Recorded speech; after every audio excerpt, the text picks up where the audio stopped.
sang hẹn nắng ăn thiên dâu đen cất tôm giờ lên giống gì ngăn thiên dâu đen ăn ôm thì sẽ ít chẳng đêm bây giờ hung có mà kề thì mà tình cất tôm trên xe để thùng lý sẽ nghe cho sen sẽ đi tôm lại hẹn cái loang nhà mẹ la la la la la la la birthday soon ngày về đây hẹn cái kêu vài la la la la la la la biết thu căn hàng rồng anh cần vắng tôn sẽ lòng ô la la la la la la la mang ngày na parta na cần mang nhà nơi tôn sẽ liền các khám ốc anh say cái ta con right too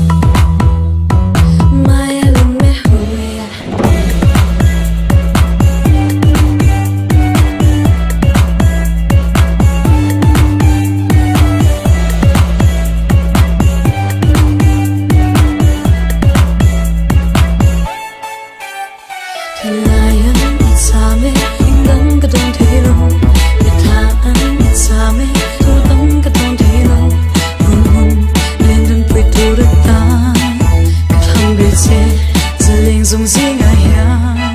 qua mùa đêm phố ai ha nhưng tin là lâu đoán bị sương mù hết tiếng reng ngơ cả lung lom bị kim câu biang lệ thấy ha kỳ dùng cả đêm mơ tô về lung lom dẫu cầm mang ngày sẽ để thông lý sẵn nghe cho sen sẽ đi tô lại hàn cả loang nhà mẹ la la la la la la la birthday soon ngày về đây hàn